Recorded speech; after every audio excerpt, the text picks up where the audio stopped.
세상의 모든 지식 언더스탠딩. 네, 자 언더스탠딩의 가장 즐거운 시간. 사장님만 즐거우신 거 아닙니까? 아이, 제가 얼굴을 계속 보고 있었습니다. 제가 참 좋아하는 시간입니다. 예술 언더스탠딩, 미술을 공부하는 언더스탠딩. 시간인데 오늘도 아치인유 이세라 대표님 모시고 또 새로운 그림들 좀 배워보겠습니다. 오늘 그림 아닙니다. 조각?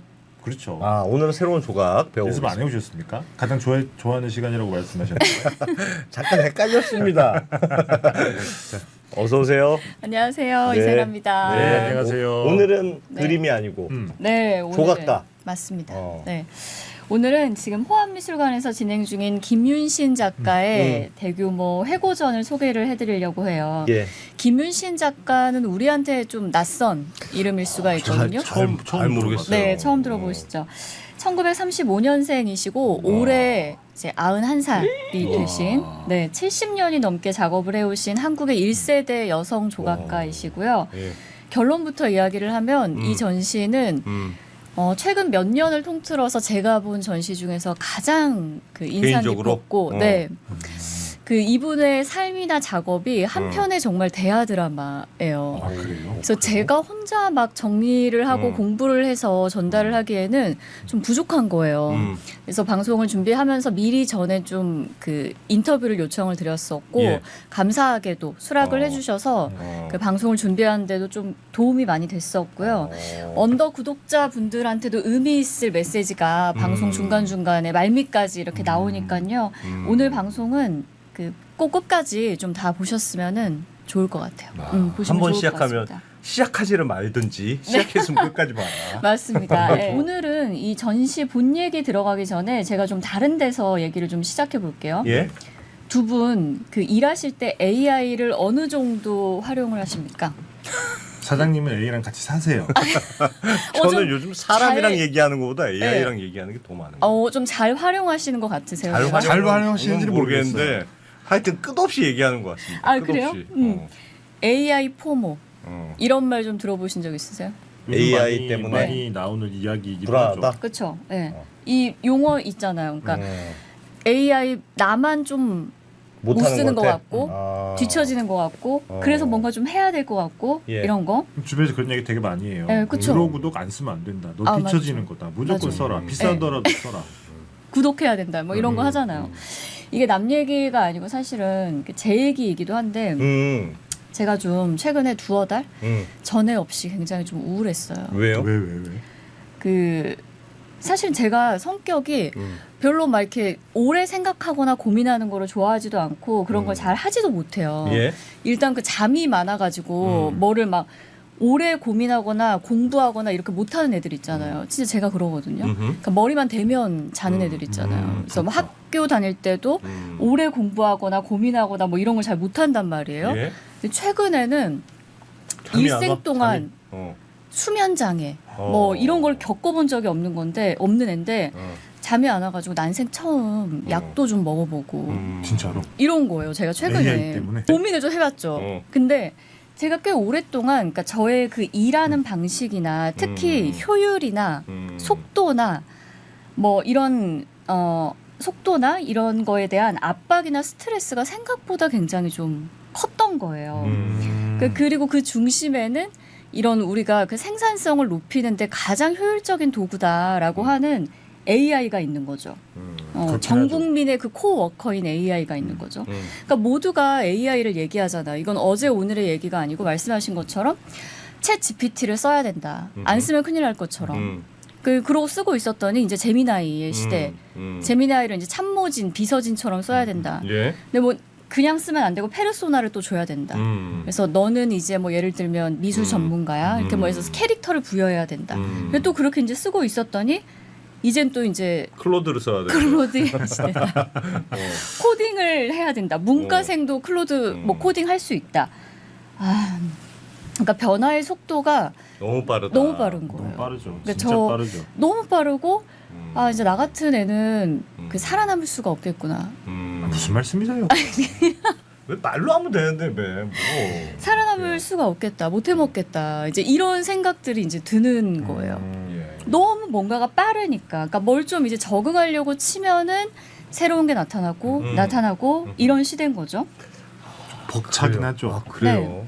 근데 야, 이런 사람마다 진짜 다르구나. 난 새로운 게 나와서 너무 재밌던데. 오 맞아요. 어. 그러니까 이게 진짜 받아들이는 사람마다 진짜 다른 거예요. 예. 그러니까 누군가는 이게 AI 포머로 오는 거고 누군가는 굉장히 재밌는 거예요. 이 시대가. AI를 우리가 효율. 왜 쓰죠? 효율. 그렇죠. 일을 쉽게 빨리 그렇죠. 많이 하려고. 생산성. 그러니까 그게 돈이 됐든 시간이 됐든 에너지가 됐든 낭비하지 말자는 거잖아요. 그렇죠. 10사람 쓸 거 한 사람 쓸 수 있다는 거고 사람을 아예 안 써도 된다는 예, 거고 예. 뭐 100만 원 쓸 거 비용 아예 안 써도 된다는 거고 뭐 이런 거잖아요. 속도 그리고 뭐든 빨리빨리 동시다발적으로 할 수 있다는 거고 근데 이런 고효율 그리고 생산을 막 높이는 거 이런 가치 자체가 이런 걸 추구하는 것 자체가 변화를 추구하고 이런 게 저랑 잘 안 맞는 거예요. 나는 느린데. 느린데라뇨. 사장님. 느린데라뇨. 아, 내가 왜 스트레스 받는지 알았다. 느린데라뇨. 아니 근데 그런 건 무슨 뜻인지는 알겠어요. 원래 네. 봄에 사람들이 우울증도 많이 걸리거든요. 봄에 왜 우울하냐면 제 가설인데 겨울에 이렇게 다 추웠잖아요. 네. 나뭇가지도 다 떨어지고 우울한 환경이었는데 봄이 딱 되면 갑자기 꽃이 쫙 피고 세상은 천지개벽한 것처럼 보이잖아요. 갑자기 그렇죠. 너무 화사해졌어. 네. 근데 난 똑같잖아요. 겨울이나 뭐 지금 봄이나 내가 얼마나 달라졌겠습니까? 그러니까 세상은 달라졌는데 나만 그대로 있는 것 같은 느낌이 들어. 그러니까 우울하지. 그런 변화하고 비슷한 거 아닐까? 그러니까 이렇게 뭐 그럴 수도 안 있어요. 맞으신 것 같아요. 우리 둘이 안 맞네요. 지금. 그러니까 예. 속도를 향상시키고 뭔가 생산성을 막 추구하고 예. 이게 AI가 추구하는 가치이기도 하지만 사실 요즘 시대가 추구하는 가치이기도 맞아요. 하잖아요. 그러니까 사람이라고 하는 게 누구나 다 어쨌든 생존의 어떤 그게 가장 어떤 본능에 와닿는 건데 도태되는 순간 내가 힘들어질 수 있겠다라고 하는 거는 내 생존과 직결된 문제이기 때문에 그렇죠. 근데 그것 때문에 굉장히 조금 뭐랄까 불안감을 많이 느낄 수는 있죠. 기술의 혜택을 안 누리면은 바보 취급을 받는 시대잖아요. 예. 네. 근데 어떤 영역은 사실은 이런 생산성을 추구하는 게 아예 불가능하거나 그러면 안 아니면 되는 게 있죠. 그러면 안 되는 영역이 있을 수도 있잖아요. 대표적인 게 뭐가 있을까요? 예술이죠, 예술. 예술, 장인 정신, 언더스탠딩? 언더스탠딩, 컨터스탠드 진짜 AI 적용이 안 돼요. AI 적용이 안 돼요? 그럼요. 다 간의 수공업이지 간의 수공업. 하지만 사장님은 극단의 효율성을 추구하시고 AI 버금가는 효율성을 요즘 강요하시고? 쌓인 게 많은 전한 5년 동안 쌓여 좀 있어가지고요. 푸셔야 될 것 같아요. 대표님. 기술의 발전과는 무관하게 생산성을 포기해야 되는 영역도 있지 않을까? 네. 혹은 사람으로 따지면 만약에 그런 고효율 이런 시대에 그러니까 빠른 속도를 따라가지 못하거나 동의하지 못하거나 그런 기질과 성향을 가진 사람은 이런 시대에 어떻게 살아야 될까? 이런 고민을 제가 하고 있던 때인 거예요. 근데 그런 때에 이분을 제가 만난 거죠. 오늘의 주인공. 오늘의 주인공. 근데 사실 이분의 작업은요, 예. AI와는 아무 관련이 없어요. 아무 관련이 없지만 저에게 AI 시대에 그 모든 게 빠르고 빨라야만 할 것 같은 이 시대를 어떻게 살아야 될까 이거에 대한 나름의 좀 답을 줬고요. 더 넓게 보면 좀 삶에 대한 자세를 돌아보게 했다? 이런 면에서 굉장히 인상 깊었던 그런 왜요? 전시였어요. 어떻길래 저분이? 그러니까 사실은 답을 받았다는 게 아니고 질문이 좀 바뀌었어요. 예. 그러니까 AI 시대에 어떻게 살아남지? 어떻게 뭐 적응하지? 뭐 이런 거는 그러니까 바꿔 말하면 얘를 어떻게 따라잡지? 뭐 살아남지? 생존에 관한 질문이었잖아요. 예. 근데 이분 작업을 보고 나오면서 그 질문이 사실은 삶의 기준이나 가치를 어디에 두고 살까로 질문이 이제 바뀐 거예요. 그러니까 AI를 따라잡는다, 못 따라잡는다가 아니라 이런 게임 자체가 나한테 의미가 있을까로 바뀐 거예요. 모두가 다 이 게임에 참여해야 되는 것은 또 아니잖아요. 그렇죠. 그리고 어느 정도까지 참여해야 될까도 스스로 정해야 되는 부분이 또 있는 것이고 그래서 이 얘기를 한번 지금부터 좀 해볼 거예요. AI에게는 없고 김윤신 작가에게는 있는 세 가지예요. AI에 없는 게 하나 있긴 있어요. 그냥 뭘까? 제가 직관적으로 알고 있는 네. 건 유머가 없대. 유머. 유머? 애가 진짜요? 유머가 없어요. 유머가 없어? 아니 AI가 유머하는 거 봤어요? AI한테 유머를 바라는 게 이상한 거 아니에요? 아니 그게 AI가 유머를 하기 어려운 게 유머를 정의하기가 진짜 어렵대. 그러니까 AI가 유머를 하면 왜- 안 되죠. 사람이 왜 웃는지를 잘 모른다는 거예요.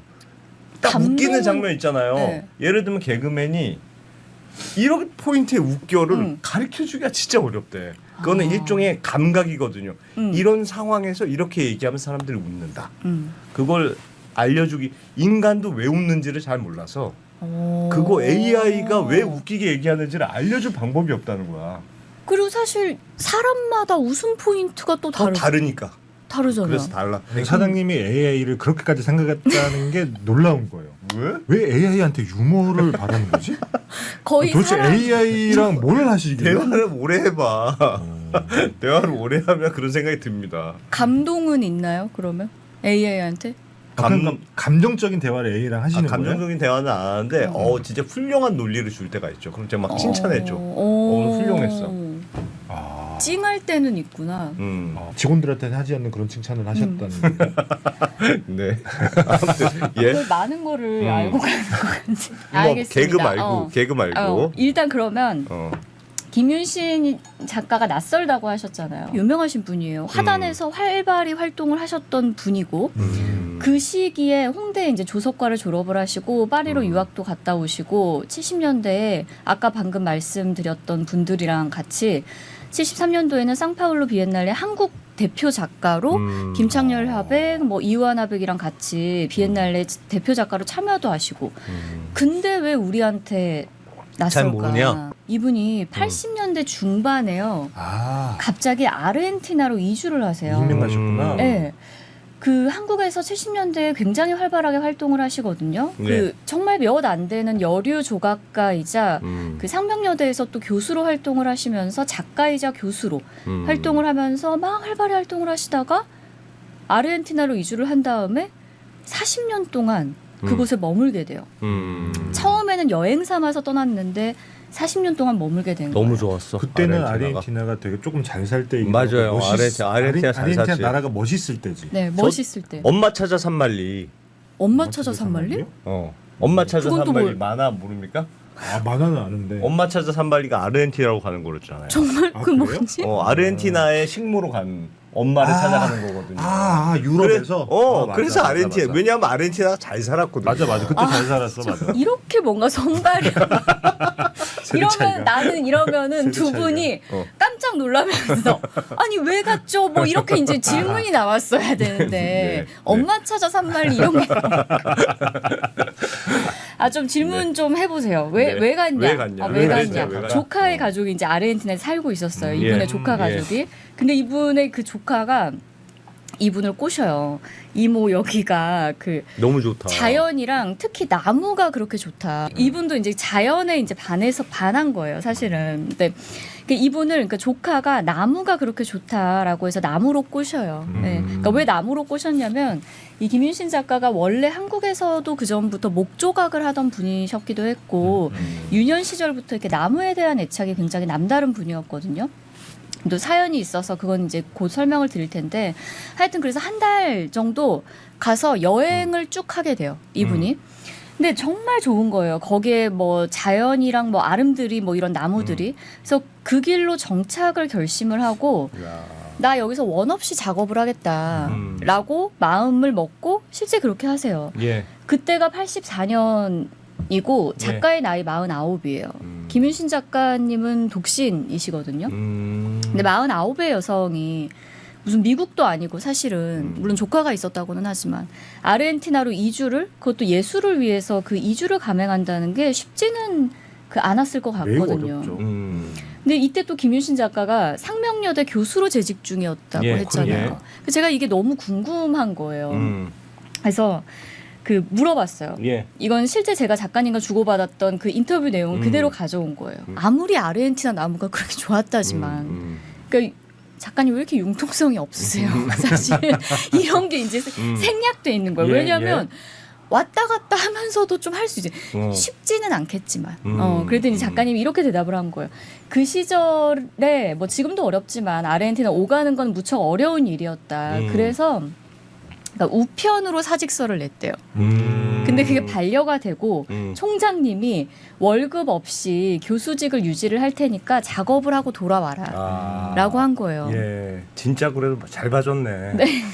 그래서 3년 동안 작업을 했어요. 근데 전시도 하고 뭐 이랬어요. 아르헨티나에서 현지에서. 예.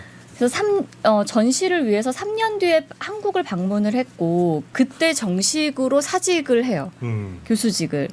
그러면서 이런 말씀을 하시는 거예요.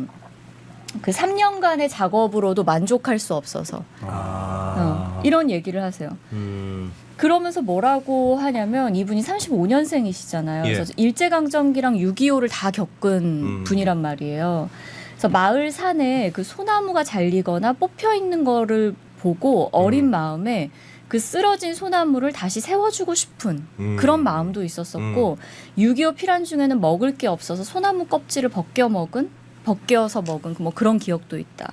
그러니까 이분한테 그 나무라는 거는 그냥 단순한 미술 재료가 아니었던 거예요. 굉장히 특별한 어떤 그 재료였던 거죠. 뭐 3년간 작업으로도 만족할 수 없어서 이런 말을 보고 제가 저 한 줄에서 저는 그냥 이분한테 이제 조각이란 작업이란 뭐 이런 거구나. 그러니까 큰 나무, 그러니까 우람한 나무 토막이 필요했던 건가 봐요. 그러니까 한국의 나무랑은 좀 질이 달랐던 거예요.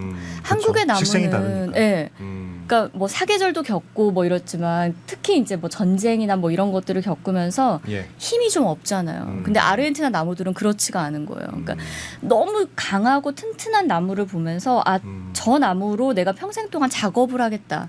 이런 마음을 이제 굳히게 되는 거죠. 실제로 이제 그렇게 해요. 아르헨티나 정착을 해서. 예. 그래서 이런 목조각들을 하시는 거예요. 이거는 지금 호암에서 하고 있는 전시 전경들이거든요. 호암 전시는 그러니까 목조각뿐만 아니라 석조각, 뭐 회화, 채색 목조각, 뭐 판화 한 180여 점을 보실 수 있는 대규모 전시예요. 예. 와. 이런 것들이고 1층에서는 이런 김윤신 작가의 대표작이라고 할 수 있는 초기 목조각들을 보실 수가 저게 있어요. 초기 목조각이에요. 네. 근데 이런 목조각들을 보고 있으면 좀 놀라운 것들이 있거든요. 예. 그러니까 저는 뭐가 놀라웠냐면 이것들이 주는 느낌이 작가가 뭔가를 창작했다, 만들어냈다. 사실은 이런 느낌이 아니고 원래 이 나무가 그 가지고 있던 자기 안에 가지고 있던 모습이나 뭔가 숨기고 있던 가능성 같은 것들을 작가가 발견하고 그걸 끄집어냈다. 이런 느낌을 받아요. 그러니까 만들어내고 창작해내고 이런 차원이 아니라 나무가 갖고 있는 뭔가 숨겨진 것들을 드러내는 그 것 안에 같은. 있는 원래 가지고 있던 모습들을 발견해냈다라는 느낌이 더 강한 거예요. 나무가 그냥 단순한 재료가 아니군요.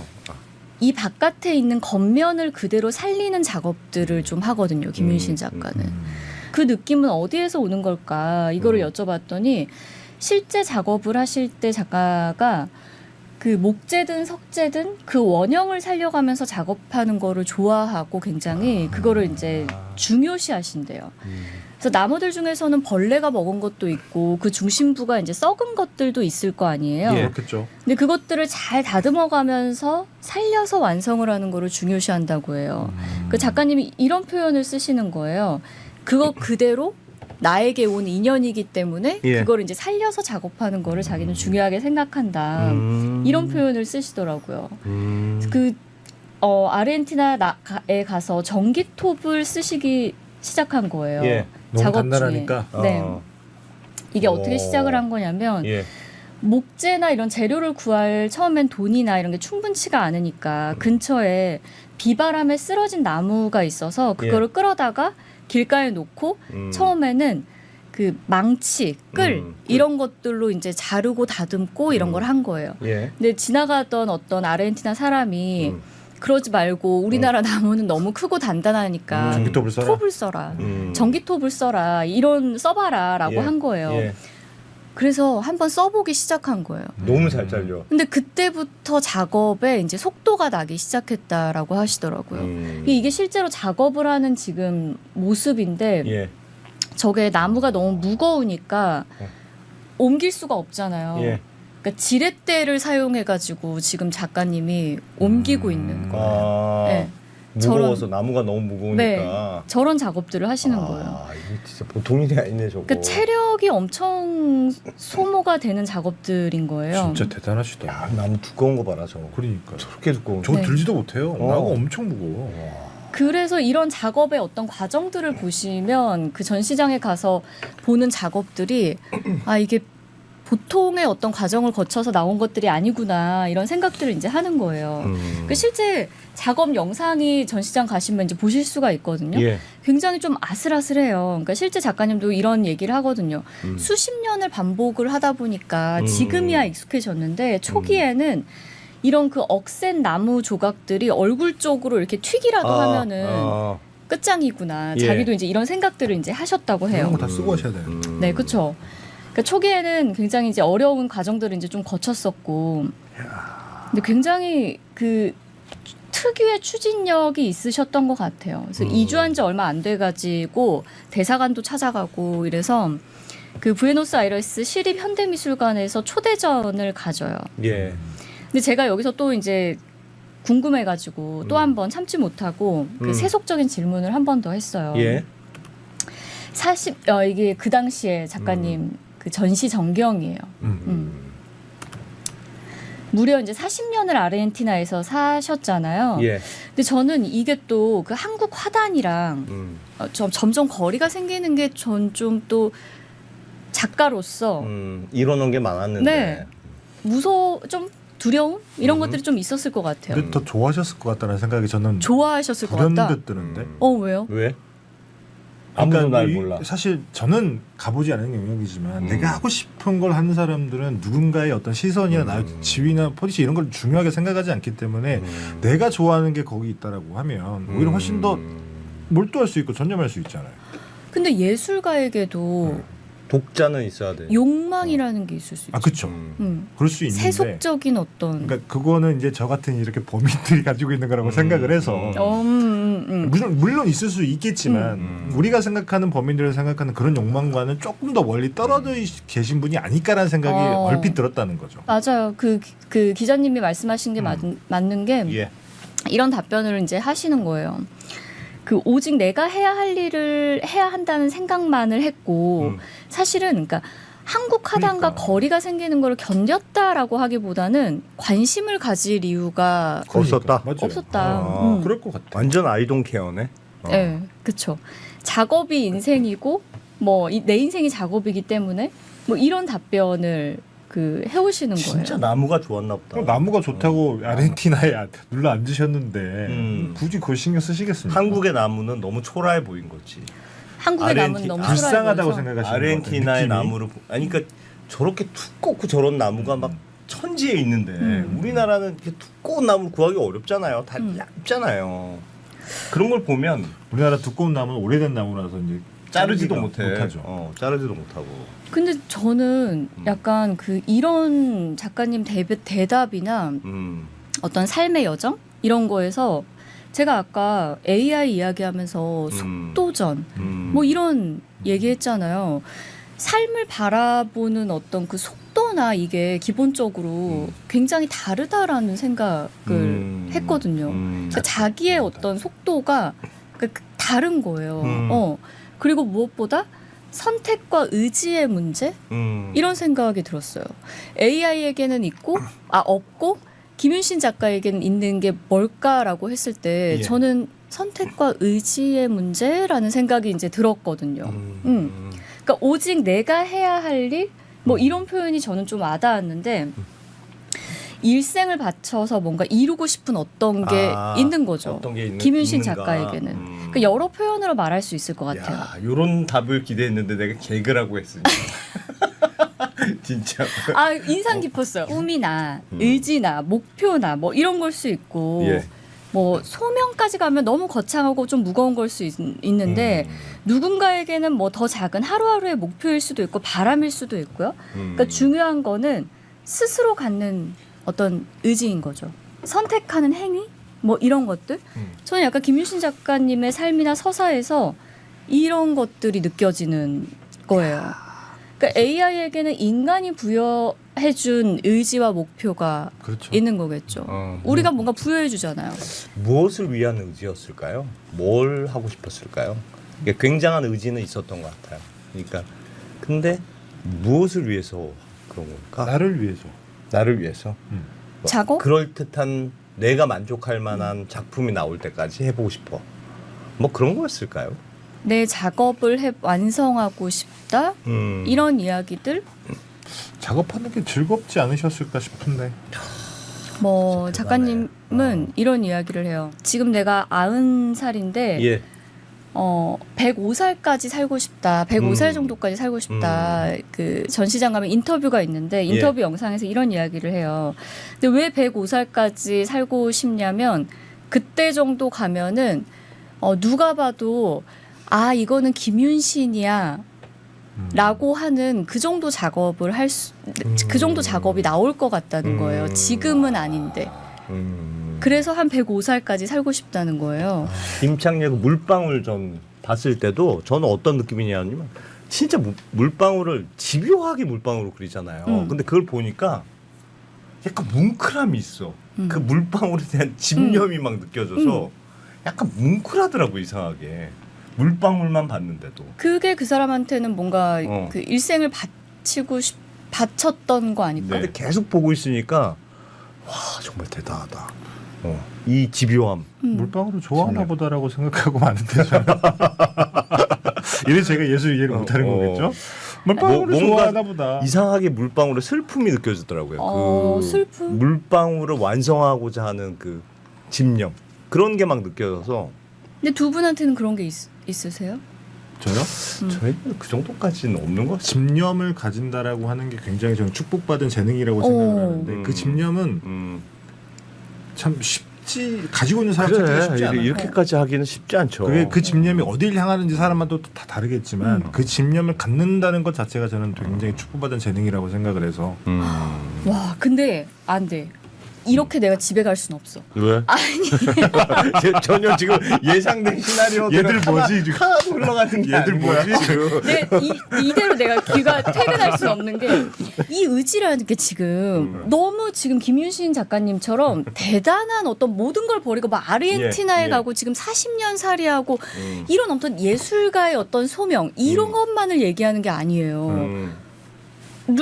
예를 들면 내가 내 가족을 뭔가 편안히 내가 살게 해주겠다. 그렇죠. 그것도 집념인데 이것도 나의 의지일 수 있잖아. 그렇죠, 그렇죠. 꿈일 수 있잖아. 근데 그렇죠. 예를 들면 저는 집념과 의지는 다르다고 생각하는 게 의지는 누구나 있죠. 왜냐하면 그거는 사람이 삶에 누구나 다 가질 수 있는 가장 기본적인 어떤 그거니까 표현 방법이니까. 근데 집념이라고 하는 거는 내가 의지를 관철시키기 위해서 굉장히 험난한 어떤 뭐 장애물이라든지 이런 거 다 뛰어넘어야 되는 거예요.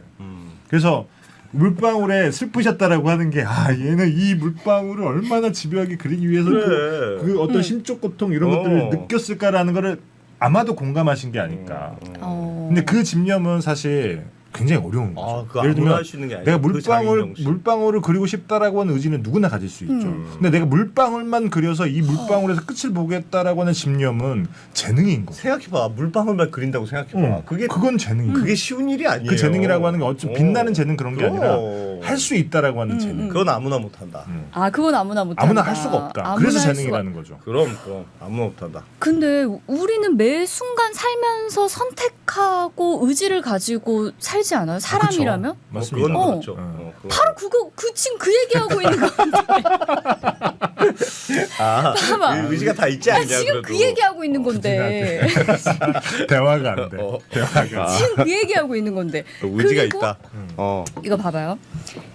그리고 이제 이런 거잖아요. 제가 이제 김윤신 작가님의 삶을 보면서 느꼈던 건 이런 거였어요. 그리고 그 선택이나 의지가 때로는 그 대세를 약간 거스르는 예. 그 선택이나 의지였던 예. 거예요. 예. 예를 들면 제가 좀 의아했던 거는 왜 어떻게 보면 그 상명여대 뭔가 교수직이라고 하는 굉장히 좋은 자리인데. 안정적인 거, 안정적인 거를 버리고 나무에 반해가지고 지금 아르헨티나를 그 40년 그 나 갔다는 게 그리고 일단 뭔가 한 다리를 좀 걸쳐놓을 수도 있었을 텐데 그것도 안 했다는 게 난 그게 좀 너무 좀 신기한 거예요. 그래도 조금은 후회하지 않으셨을까요? 그래서 이제 아니요. 그런 질문을 아니 너무 자신감이 있어. 나는 거기서도 잘할 수 있어. 그럴 수 있지. 그럴 수도 그럴 수 있고. 있지. 그럴 수도 있고요. 어. 그리고 그 살아온 어떤 여정이 저 같은 이제 보통 사람이랑은 좀 달랐겠죠. 네, 뭐 그렇죠. 6.25도 거치시고 뭐 이제 그런 어떤 여정이 또 있었을 거고 그래서 예. 스케일이 좀 달랐을 수도 다르죠. 있었을 그럼요. 거고. 예.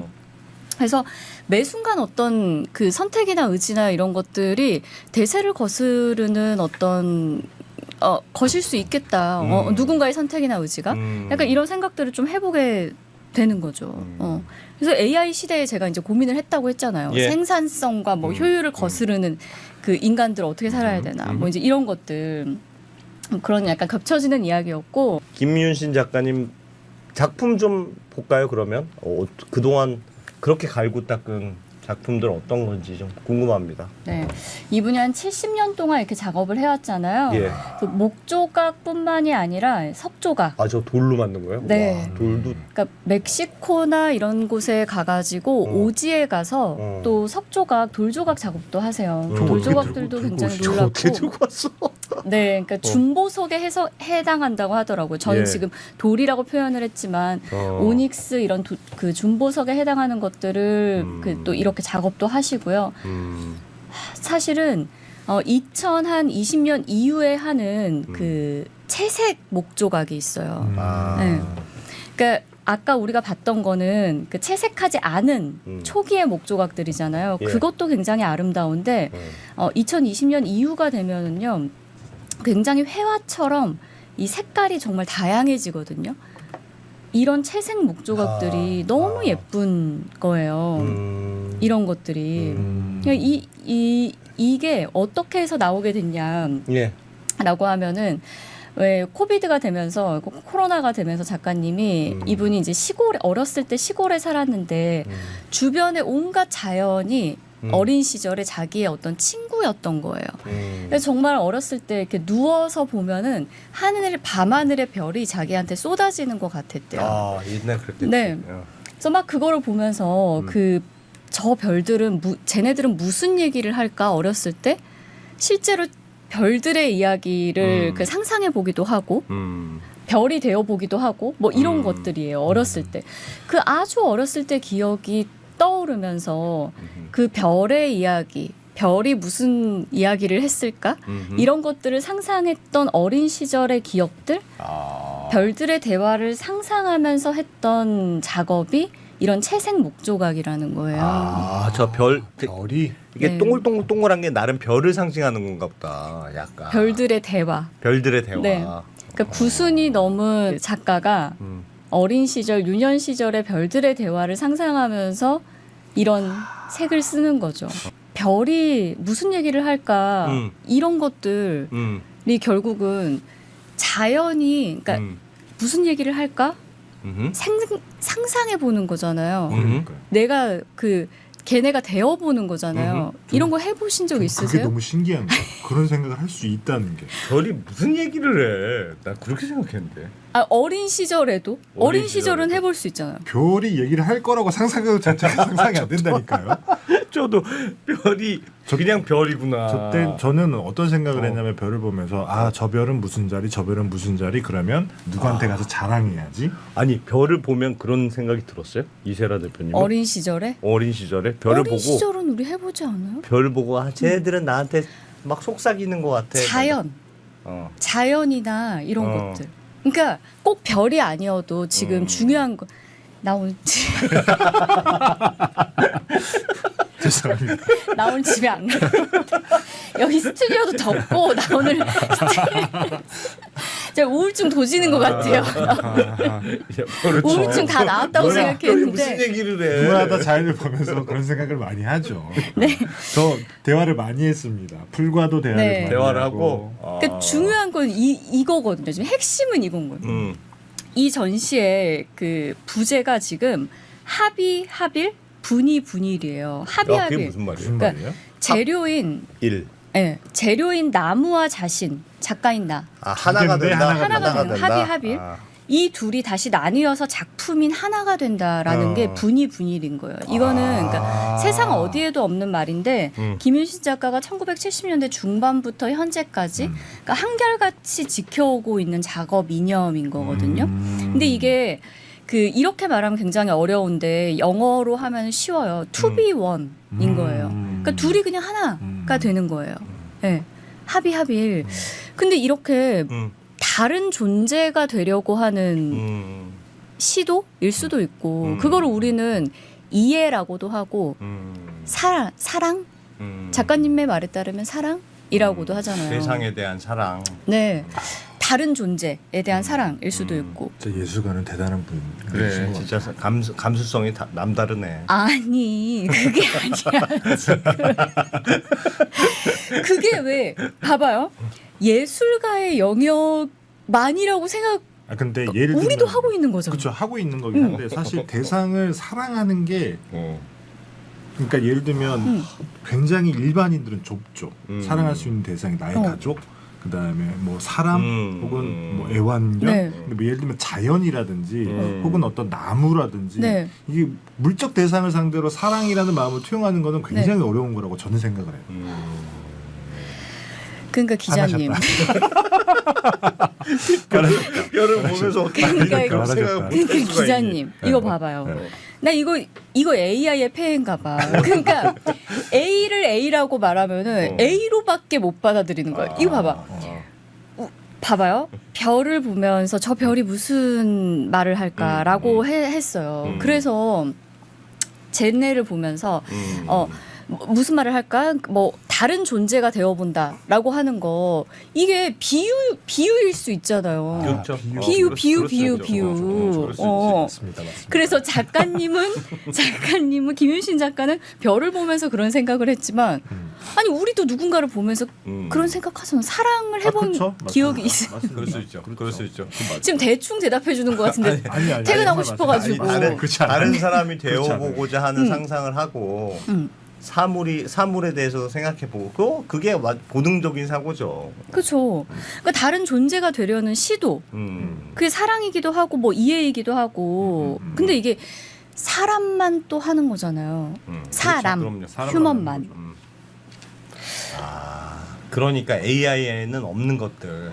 합의를 생각해 볼 수 있는 것도 사람만이 할 수 있는 거네. 그렇죠. 생각해보니까. 그 뭐 다른 존재랑 다른 존재가 되어보려는 시도 자체를 안 하잖아요. 아 그렇죠, 어쨌든.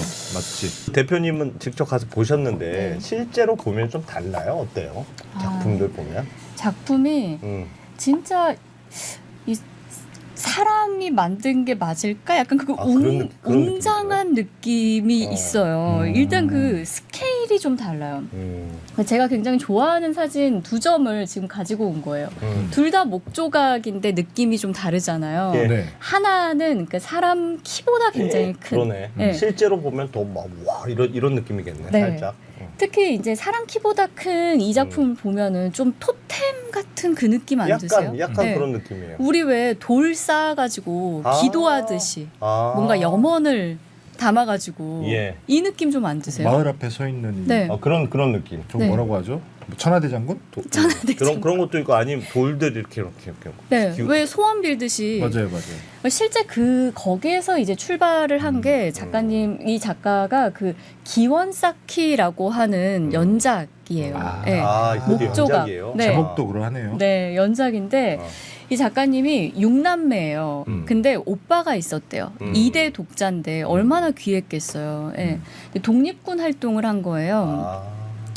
그래서 전쟁 때 그 어머니가 15살인 작가에게 너는 그 그 서울에 남아가지고 오빠의 생사를 확인하고 부산으로 내려오거라 이런 거예요. 15살인데. 네, 15살 딸에게. 예. 그래서 실제로 정말 그 시신을 막 뒤지면서 오빠의 생사를 확인하기도 하고 예. 이랬다고 해요. 그래서 절에 가서는 엄마랑 같이 돌을 이렇게 막 쌓으면서 오빠의 안녕을 제발 살아 돌아. 네. 제발 살아있기를 기원하기도 아우, 하고. 세상에. 그래서 60년대 후반에 어머니가 돌아가시고 나서 퍼뜩 그 생각이 난 거예요. 엄마와 함께 그 돌을 쌓으면서 절에서 어머니 그 오빠의 안녕을 기원했던 그 생각 그 돌 기억을 쌓듯이, 담아서 돌 쌓듯이 저거 네, 만들었구나. 그 목조각을 한 거예요. 그건 좀 느낌이 확 오네. 네. 근데 왜 한국의 나무로는 왜 우리 아까 전쟁도 거치고 막 이러면서 너무 가난하고 막 이러면서 벌목도 하고 이러면서 한국의 나무로는 저런 목조각들을 할 수가 없는 거죠. 근데 아르헨티나의 아주 튼튼한 나무들을 가지고 저 목조각을 한 거예요. 네. 하나하나씩 쌓아가듯이 네. 약간 진짜 돌 이렇게 쌓는 이런 거 보면 약간 이거를 쌓을 때 동안 얼마나 기도를 많이 했을까 그런 느낌 들거든요. 네. 약간 저것도 그런 느낌이겠네. 그렇죠. 하나하나 만들어가면서 얼마나 기도하는 느낌으로 네. 만들었을까. 그러니까 그런 누군가의 느낌이 드나 나의 보네. 어떤 바람이 뭔가 하늘에 닿듯이. 듯이. 마지막으로 제가 예. 이 얘기는 꼭 한번 좀 해드리고 싶었어요. 네. 제가 이런 질문을 했거든요, 작가님한테. 작가님은 전쟁과 피란을 다 겪은 분이잖아요. 예. 뭐 지금처럼 근데 예술이 다른 어떤 활동만큼이나 가치 있는 걸로 이야기되는 시대도 살고 계시고 서로 다른 시절을 모두 살아본 작가님 입장에서 예술이 어떤 의미냐 이거를 한번 여쭤봤어요. 예. 또 작업을 하시는 입장에서는 예술은 없어도 살지만 뭐 있으면 더 좋은 걸까요? 아니면 그보다 더 절박한 어떤 걸까요? 이런 질문을 했더니 작가님이 예. 나에게 있어서는 예술이 인생이고 인생이 예술이라고 생각됩니다. 멋진 말이다. 네, 모두에게 살아가면서 주어진 어떤 일이 있을 것이고 그 일을 충실히 해나가는 것이 인생이라 생각됩니다. 예. 저에게 작업이 인생이듯이 다른 분들 역시 본인이 추구하는 일을 마지막까지 해나가는 것, 그 또한 예술입니다. 야. 나의 길로 택했으면 다른 누구의 것에도 눈 돌리지 않고 그것이 어떤 것이든 창조적인 것이라면 그 길을 묵묵히 밥 먹듯이 가는 것이라 야, 생각합니다. 밥 먹듯이 가는 거래. 네. 야. 이런 답변을 해주시더라고요. 그러니까 예술이 별게 아니다. 결국 이상하게 그 거장의 경지에 오르신 분들은 예술을 꼭 이렇게 말씀하시는 것 같아요. 특별한 게 특별한 아니다. 거 아니고 매일 그냥 하는 거야. 밥 별거 먹듯이. 아니다. 모두가 다 하고 있는 것일 수 있다. 사실은. 이렇게 꼭 얘기를 하시는 것 같더라고요. 한 걸음 한 걸음 그냥 하는 거지. 네. 너도 이미 하고 있는 거야. 뭐 이렇게. 그게 예술이지. 네. 예술이 인생이고 인생이 예술이지. 네. 예술이 별거냐. 네. 그러니까 그거를 위해서 평생을 헌신해 왔는데 그거를 굉장히 또 심각하게 생각하거나 그게 최고라거나 이렇게 또 그런 게 받아들이지 않는 거. 되게 이 작가분은 뭐가 좀 담백한 느낌이네요. 다른 맞습니다. 분다 뭐가 이렇게 좌고우면하는 게 없이 네. 그냥 나는 이걸 할 거야. 네. 그냥 왜 그 삶 나는- 자체가 좀 그렇잖아요. 나는 나무가 좋아. 네. 그래서 나무를 깎았어. 네. 깎으려고 아르헨티나에 갔어. 굉장히 담백하네요. 그냥. 뭐를 위해서 살았을까라고 하면 뭐 그냥 이게 좋아서 그냥 좋았어. 근데 저 말은 진짜 가슴을 많이 울리네요. 본인이 추구하는 일을 마지막까지 해 나가는 것이 또한 예술이다. 저렇게 생각하면 모든 사람들의 삶이 예술일 수도 그렇죠. 있겠네. 그럼요. 그래서 매우 네. 위안이 되는 진지하게 사는 사람이라면 누구나 예술을 하고 있다고 생각할 수도 맞습니다. 있겠네요. 네. 거예요. 사실 많은 사람들이 나의 인생이 내가 지금 걸어가는 길이 뭐 숭고하거나 뭔가 그런 느낌이 예술적이거나 이렇게까지는 바라진 않지만 우리 돈 벌려고 하잖아. 뭔가 막 돈 벌려고. 반짝반짝 빛나는 느낌이고 싶어 하지 않아요. 네. 근데 다들 그렇지 못해서 굉장히 좌절하고 네. 굉장히 힘들고 그런데 저런 말을 들으니까 저건 진짜 이거는 진짜 정말 그러니까 이 전시는요 사실은 이런 느낌이었어요. 어떤 그 작품을 보러 간다라기보다는요 한 사람이 평생 동안 쌓아 올린 어떤 시간의 기록 이거를 보러 뚜벅뚜벅 네. 걸어간. 네, 그 여정을 보는 느낌? 네, 이 느낌이 좀 강했던 것 같아요.